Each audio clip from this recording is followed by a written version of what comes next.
Shalom saudara-saudari yang dikasihi oleh Yesus Kristus. Salam jumpa kembali bersama saya Martin Malong. Pada bagian ini saya akan melanjutkan pembahasan saya mengenai video tanggapan saya kepada Pastor Philip Mantova terkait dengan pengalamannya dibawa oleh Tuhan ke neraka. Saudara-saudara yang terkasih dalam Kristus, pada video yang pertama saya sudah menanggapi beberapa poin di sana, di antaranya bahwa dosa setiap orang itu ditanggung oleh masing-masing orang. Kemudian yang kedua, bahwa setiap orang yang telah percaya Yesus Kristus ditebus, maka sudah menerima hidup yang kekal. Dan yang ketiga, bahwa untuk menegur seseorang, menyatakan tentang dosa, bahkan hal-hal terkait dengan surga dan neraka, maka firman Allah sudah sangat sempurna untuk menyatakan semuanya itu. Saudara-saudara yang dikasihi Kristus, pada bagian yang kedua ini saya akan menanggapi terkait dengan ketika Pastor Philip ada di neraka. Di situ dia berkata bahwa ada banyak roh jahat di neraka. Saudara-saudara yang dikasihi Tuhan, ada banyak roh jahat atau setan di neraka. Bahkan dia berkata ada roh-roh jahat yang sedang nganggur, atau bahkan roh jahat keluar masuk dari neraka kemudian ke bumi dan sebaliknya. Kemudian saudara-saudara yang dikasihi Tuhan, bahwa di neraka pula setan-setan itu menyiksa manusia yang ada di neraka. Setan-setan itu seperti algojo yang menyiksa, yang mengolok, mengejek orang-orang yang ada di neraka. Karena itu saudara-saudara yang dikasihi Tuhan Yesus, simak video yang kedua ini untuk memahami selengkapnya apa yang dikatakan oleh Pastor Philip Mantova. Tuhan Yesus memberkati. Saudara-saudara yang dikasihi oleh Yesus Kristus, yang kedua yang saya mau tanggapi daripada video Pastor Philip Mantova, ketika dia ada di neraka, saudara, dibawa oleh Tuhan, dan di situ dia menyaksikan banyak hal yang terjadi di neraka. Untuk lebih jelas, mari kita kembali menyaksikan video tersebut. Saya berjalan terus dan saya melihat kadang-kadang di pinggir kanan, kiri, depan, belakang saya itu seperti ada transportasi roh-roh jahat, seperti ada sebuah traffic roh-roh jahat yang sebentar keluar, cepat sekali, saya nggak bisa jelaskan. Itu sepertinya lewat, kadang-kadang mengintip, kadang-kadang tempat itu begitu kacau, keotik, dan begitu kering, hampa. Detik Anda di sana, langsung Anda merasakan Anda terhilang. Tapi karena Yesus ada bersama dengan saya tahu saya dalam sebuah misi yang khusus. Dan itu penghiburan saya. Saya berjalan terus. Nah, ketika saya akhirnya berjalan sekian lama, saya melihat sebuah gerbang. Sorry, saudara, kalau saya jelaskan kepada Anda apa yang saya lihat di akhirat, saya harus pakai kata seperti berulang-ulang kali. Mengapa? Karena memang tidak ada yang seperti itu di dunia yang kita lihat di dalam ciptaan Allah secara fisik ini. Coba jelaskan kepada orang yang lahir buta, apa itu warna biru? Mereka nggak tahu. Coba jelaskan kepada semua manusia yang tidak pernah mati, apa itu akhirat? Nggak akan mengerti. Jadi maafkan saya, bahasa saya terbatas. Saya harus pakai kata seperti hanya supaya Anda mengerti. Padahal sama sekali nggak serupa. Saya melihat sesuatu yang seperti gerbang. Lalu saya langsung ingat ayat firman gerbang maut.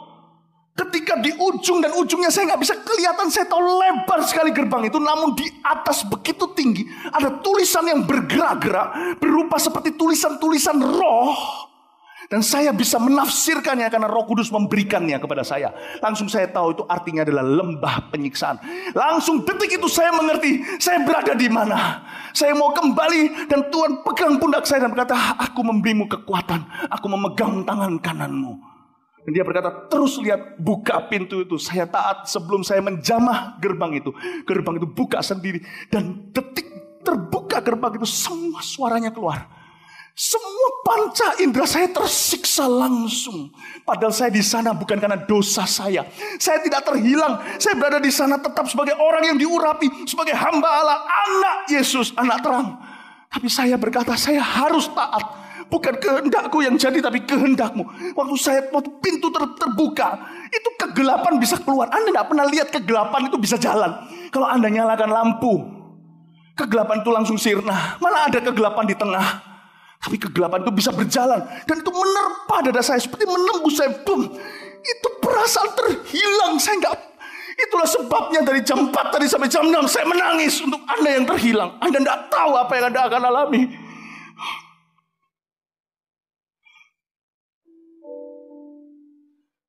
Baunya, bau daging manusia dibakar hidup-hidup, itu nggak wangi. Dan teriakan kertakan gigi jumlahnya nggak terhingga. Di mana-mana. Dan teriakan hujatan baru dibuka crack sedikit oleh tangan Allah. Saya dengar teriakan itu tak terhingga. Ketika sudah terbuka, saya berada di gerbang itu, namun setan gak bisa lihat saya. Saya dilindungi. Setan juga gak bisa lihat Tuhan Yesus. Di belakang saya ada cahaya. Tiba-tiba Yesusku bercahaya. Dialah terang dunia. Dari belakang itu ada cahaya, tapi tidak menyolok. Tapi bisa cukup melihat sejauh yang Tuhan suruh saya lihat. Langsung saya melihat di sebelah kiri saya, yaitu di sebelah kanan Anda, kurang lebih di tempat ada kamera itu. Video itu. Saya melihat seorang wanita muda. Cantik. Wanita itu cantik. Saya lihat di sana ketakutan, dikerumuni ratusan roh jahat. Dan roh jahat itu bergeraknya cepat sekali. Saya tidak bisa jelaskan. Mereka seperti bayang-bayang atau wujud, sebentar bayang, sebentar wujud. Saya nggak bisa jelaskan. Tapi mereka banyak dan mereka bicara dalam bahasa malaikat yang saya nggak ngerti. Ratusan kelilingi wanita itu.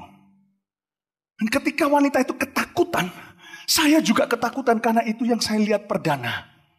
Tuhan bilang sama saya, kamu harus lihat. Saya tanya, siapa wanita itu? Tuhan bilang, kamu nggak perlu tahu. Tapi dia belum lama meninggal dunia karena itu dia masih dekat di pintu gerbang. Ternyata pintu gerbang itu keluar masuknya setan dari tempat tandus dan kembali menyesatkan dunia pulang. Dan di dalam kompartemen yang namanya kerajaan maut, saya dengar segala hujatan dari bahasa yang saya ngerti sampai nggak ngerti. Tapi satu hal yang saya perhatikan, semua orang bisa menghujat dan semua orang bisa berseru, ya Tuhan, ya Allah. Mereka bisa sebut Tuhan, Allah. Ada yang saya tidak ngerti, Roh Kudus beritahu pengertiannya kepada saya. Mereka bisa sebut Tuhan, Allah. Tolong aku Tuhan. Lalu sebentar hujat. Tapi mereka tidak bisa sebut satu nama, yaitu Yesus. Saudara tahu di neraka, mulut kita diceraikan sama nama Yesus karena firman Tuhan. Bumi langit boleh berlalu, satu iota, satu tetes pun tidak digenapi. Firman Tuhan harus dicabut dari orang-orang ini, dipisahkan dari hadirat Allah. Karena ada ayat yang berkata tidak ada nama lain yang dapat menyelamatkan kita di bawah kolong langit kecuali nama Yesus. Dan juga ada lagi ayatnya di Kisah Rasul di Yoel, barang siapa berseru kepada nama Yesus akan diselamatkan. Jadi mereka tidak bisa sebut nama Yesus lagi. Semua rata tidak bisa. Nama itu dihapus bukan dari memori mereka, dari kemampuan mereka mengucapkannya. Jadi hari ini kalau Anda berdoa makan, Tuhan Yesus terima kasih makanan ini dalam nama Yesus, amin. Meskipun Anda tidak sungguh-sungguh berdoanya, setelah makan nanti sudah doa belum ya? Pernah rasain gitu gak? Bersyukurlah Anda masih bisa sebut nama Yesus. Karena ini masih masa anugerah. Mereka tidak bisa sebut lagi. Dan saya lihat wanita itu dikelilingi. Lalu setelah itu saya melihat adegan berikutnya adalah wanita itu, ada roh jahat itu mulai teriakin dia. Teriakan itu banyak sekali. Suara mereka itu saya nggak bisa jelaskan. Tapi suara mereka tidak enak. Lalu ketika teriak, Roh Kudus beritahu saya pengertiannya. Artinya adalah dusta, dusta, dusta. Jadi mereka chanting. Jadi mereka seperti orang mantra, dusta, dusta, dusta. Saya nggak ngerti mereka mengapa mereka mempermain-mainkannya. Karena roh jahat ini mungkin nganggur. Begitu banyaknya orang yang harus disurupi di dunia, disesatkan. Mungkin ini adalah roh jahat yang terusir oleh gereja. Masih cari rumah baru atau rumah lamanya. Saya nggak ngerti. Tapi mereka mending berada di dunia. Tapi yang pasti chanting mereka selalu diselipkan puji-pujian kepada Lucifer. Selalu diselipkan puji-pujian dan mereka mengeluh-ngeluhkan. Dan saya jijik dan nek dengan itu. Roh Kudus beri saya mengerti bahwa mereka sedang memuja-muja, menyembah-nyembah leader, pemimpin mereka. Dan roh jahat ini bicara, dusta, dusta. Saya bilang, Tuhan, kenapa perempuan ini mau dusta, nggak ada pengaruhnya. Dia sudah maut, dia sudah ngalami maut. Dia sudah berada di alam maut, dia sudah berada di kerajaan maut. Tapi Tuhan seperti memberi saya pengertian. Setan itu nggak bisa melukai aku, kata Tuhan. Tapi manusia sekalipun yang di sini yang kau lihat, mereka diciptakan dalam gambar dan rupaku. Kalau mereka nggak bisa pegang aku, kalau Anda tidak bisa pegang, kalau Anda benci Obama, Anda nggak bisa bunuh dia. Musuh-musuhnya dengan senang hati ngebom orang Amerika. Bagaimana jikalau anaknya Obama jatuh ke tangannya Osama? Coba bayangkan, saya kasih ilustrasi untuk bisa dimengerti di dalam dunia ini. Pasti dijadikan bulan-bulanan. Pasti disuruh nginjak bendera Amerika. Pasti akan dikuliti hidup-hidup.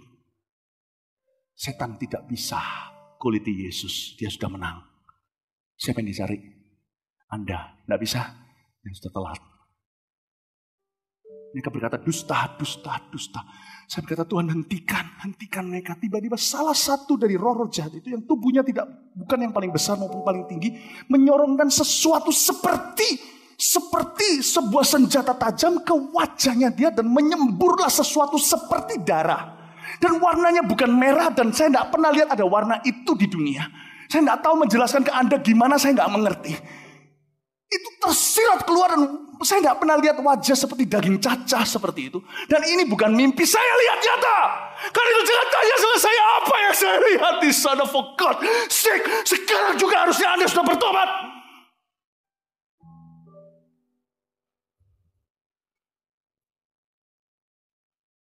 Kata Tuhan, hentikan. Waktu itu saya dengar suara sesegukan. Kasus perdana yang saya lihat. Tapi dia tidak jawab saya. Karena saya tahu firman. Terakhirnya dia berkata, sudah terlambat. Ayat itu muncul. Bukankah Roh Kudus itu selalu mengingatkan kita. Bahkan perkataan-perkataan Allah dan perkataan Yesus.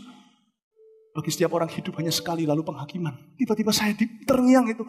Dan wanita itu katakan dusta. Saya tanya sama Tuhan Yesus, Tuhan apa dustanya? Tuhan berkata bahwa wanita ini bukan dusta dalam arti bohong, ada orang nggak di rumah, nggak ada. Tapi wanita ini terlibat dalam extramarital affair. Dia tidak jujur dengan pernikahannya, dalam pernikahannya. Wanita itu mulus, pokoknya cantik. Tapi sebentar sudah menjadi seperti itu. Dan ketika itu ada satu roh jahat lagi yang lebih tiba-tiba muncul dan pegang lidahnya, lidahnya ditarik dan diputus di depan mata saya. Lalu keluarlah sesuatu seperti ulat-ulat. Ketika saya melihat itu, saya nek semua. Saya berkata, Tuhan cukup. Dan Tuhan berkata kepada saya, jangan berzina. Dan saya melihat itu. Dan saya kira wanita itu mohon untuk mati. Dia mencari kematian. Dia nggak bisa mati. Dan ketika saya kira semua ini sudah berakhir, diulang lagi. Tiba-tiba mukanya menjadi mulus lagi, lidahnya muncul lagi, dan diulang-ulang lagi. Nah, saudara-saudara, di sini jelas ketika dia berada di neraka, di situ dia berjalan menuju ke neraka, saudara. Dan kemudian melihat apa yang terjadi di sana. Yaitu bahwa di neraka ada orang-orang yang menderita. Ya, oleh karena dosa-dosa mereka sehingga mereka ada di neraka. Disiksa, mereka menderita. Penderitaan yang sangat luar biasa. Dan kemudian di situ dia juga melihat, saudara, bahwa ada begitu banyak roh jahat. Ada begitu banyak setan-setan yang ada di sana. Kemudian setan-setan itu, saudara, mereka mengolok-olok atau mengejek-ejek manusia-manusia atau orang-orang yang ada di neraka. Bukan saja mereka mengejek, saudara, tetapi setan-setan itu pun juga kemudian mereka menyiksa orang-orang yang ada di neraka. Dalam pernyataannya di video tadi, saudara, dia katakan bahwa dia melihat, ya, salah satu daripada setan itu mengambil salah satu benda seperti benda tajam, lalu meletakkannya atau memotong bagian tubuh daripada seorang wanita, sehingga wanita tersebut berdarah dan sebagainya. Dan kemudian banyak roh-roh jahat, banyak setan-setan lain, saudara, yang kemudian dalam pengakuannya dia, pengalamannya dia, bahwa mereka semacam algojo. Mereka menyiksa orang-orang di neraka. Saudara-saudara yang dikasihi oleh Tuhan Yesus Kristus. Nah, pertanyaan saya, saudara-saudara yang dikasihi Tuhan, apakah benar bahwa untuk saat ini setan itu sudah ada di neraka atau belum? Sekali lagi, kalau mau diikuti apa yang menjadi pengalaman Pastor Philip ini, pertanyaan saya, apakah saat ini setan sudah ada di dalam neraka? Yang kedua, saudara-saudara yang dikasihi Tuhan, apakah di neraka setan itu disiksa atau dia menyiksa orang-orang di neraka sebagaimana pengakuan daripada Pastor Philip Mantova? Nah, saudara, ini harus jelas kita pahami. Apa yang dikatakan oleh kebenaran firman Tuhan, bahwa saat ini, saudara, setan itu belum ada di neraka. Setan itu masih ada di dalam dunia dengan misinya dia, dengan pekerjaannya dia, dengan tujuannya dia, menghancurkan, menarik sejumlah orang untuk masuk ke tempat yang akan disediakan kepada dia pada kelak nanti. Jadi untuk saat ini, saudara, belum ada roh jahat atau setan di neraka. Mari kita perhatikan beberapa ayat Alkitab yang saya akan kutip, saudara, bahwa saat ini belum ada roh jahat atau setan di neraka. Karena belum waktunya mereka ada di sana. Saya mengutip di dalam Matius pasal 8 ayat 29 secara khusus. Ya, ini tentang peristiwa di mana dua orang kerasukan itu, saudara, dan Yesus menyembuhkan mereka. Saya langsung kepada ayat yang ke-29.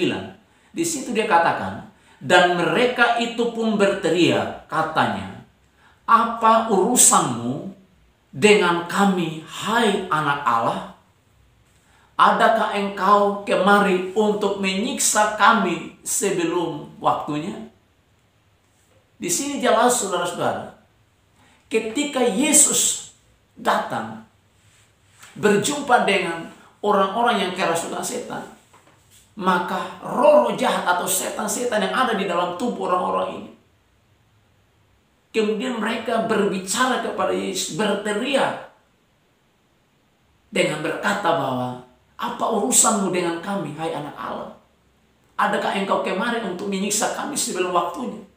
Berarti di sini terjadi, saudara, setan-setan ini atau roh-roh jahat ini ada di dalam dunia dan mereka sedang bekerja, ya, sedang menjalankan misi mereka. Dan tentunya misi mereka bukan misi yang baik. Itu misi untuk menghancurkan, menjatuhkan, dan lain sebagainya. Kemudian, saudara-saudara yang dikasihi Kristus, dalam Lukas pasal 4 ayat 41, demikian firman Tuhan. Dari banyak orang keluar juga setan-setan sambil berteriak, engkau adalah anak Allah. Lalu ia dengan keras melarang mereka dan tidak memperbolehkan mereka berbicara, karena mereka tahu bahwa ia adalah Mesias. Jadi dalam pelayanan Yesus, saudara, ketika ada di dalam dunia, dia banyak kali mengerjakan mujizat-mujizat. Dia banyak kali mengusir roh-roh jahat dari orang-orang yang dia temui, saudara-saudara yang dikasihi oleh Tuhan Yesus Kristus. Berarti di sini, saudara, kembali lagi saya mau tegaskan bahwa untuk saat ini setan itu belum ada di neraka, sebagaimana pernyataan atau pengakuan pengalaman daripada Pastor Philip Mantova. Setan masih ada di dalam dunia karena belum waktunya mereka ada di dalam neraka. Jadi pernyataan pengalamannya itu menurut saya dari sudut firman Tuhan yang adalah kebenaran yang mutlak, itu sesuatu yang tidak bisa dibenarkan. Kemudian, saudara-saudara yang dikasihi oleh Tuhan Yesus Kristus,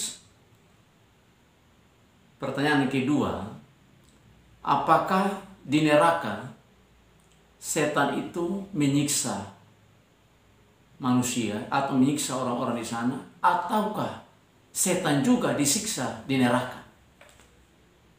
Dari pengakuan pengalaman daripada Pastor Philip Mantova tadi, bahwa di neraka setan itu adalah pribadi yang menyiksa orang lain, di mana mereka meniriaki, di mana mereka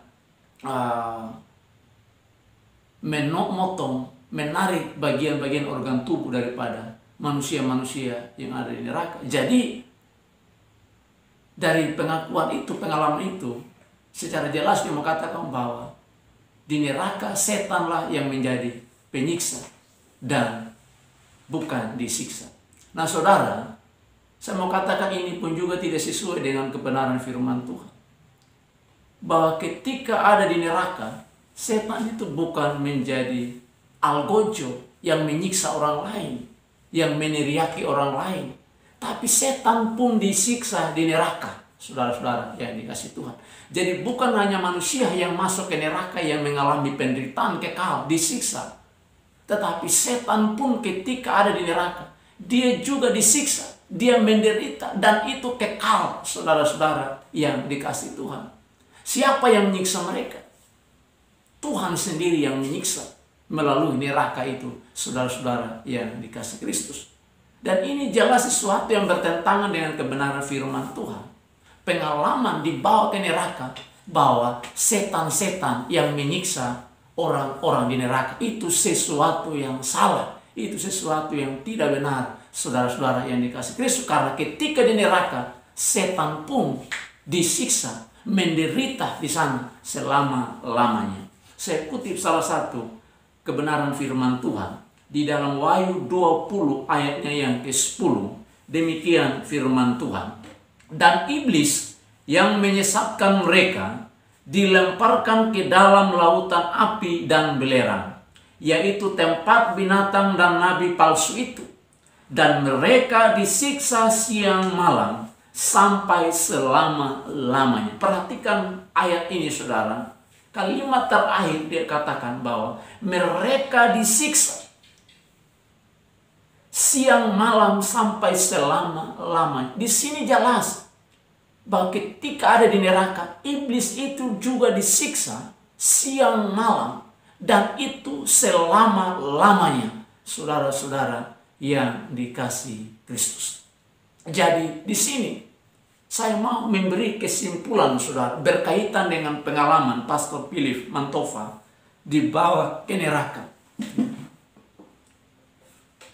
Kesimpulan yang pertama yang saya mau berikan, bahwa apa yang disampaikan oleh Pastor Philip Mantova ini tidak benar, tidak sesuai dengan kebenaran firman Allah berkaitan dengan dosa orang lain yang ditanggung, berkaitan dengan dibawa ke neraka untuk menegur orang lain. Kemudian di neraka itu setan-setan menyiksa orang-orang. Setan-setan sudah ada di sana. Ini sesuatu yang tidak sesuai dengan kebenaran firman Tuhan. Karena itu setiap kita yang percaya kepada Kristus tidak boleh mempercayai hal-hal yang demikian, termasuk apa yang dikatakan oleh Pastor Philip Mantova ini, karena tidak sesuai dengan kebenaran firman Tuhan. Saudara-saudara yang dikasih Kristus, kebenaran firman Allah adalah satu-satunya pemfilter segala sesuatu, mengukur, menilai segala sesuatu apakah itu benar dan tidak, maka harus kembali kepada kebenaran firman Allah. Pendeta Dr. Stephen Tong berkata bahwa kebenaran lebih penting dari segala jenis pengalaman, lebih mutlak dan lebih tinggi.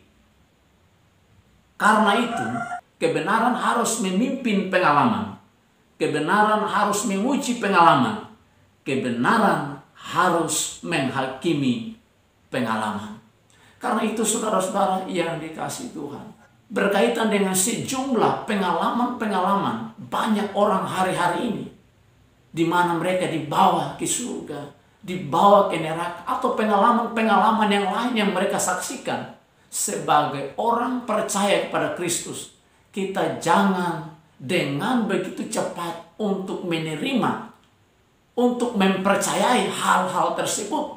Sekalipun itu disampaikan, sekalipun itu disaksikan oleh orang-orang yang telah memiliki nama besar, oleh pendeta besar, oleh pengkhotbah besar.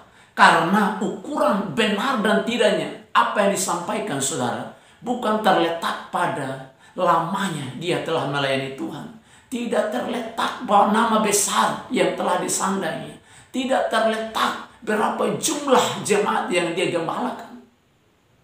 Ukurannya adalah apakah yang disampaikan itu sesuai dengan kebenaran firman Allah atau tidak. Kalau tidak sesuai dengan firman Allah, maka kita harus menolak. Kalau tidak sesuai dengan firman Allah, kita tidak boleh terima, karena itu sesuatu yang salah. Karena itu, sebagai orang-orang yang percaya dan mengasihi Yesus Kristus, mari kita belajar Alkitab dengan baik. Mari kita menjadi orang Kristen yang tidak menerima segala sesuatu tanpa menyelidiki apakah itu kebenaran atau tidak.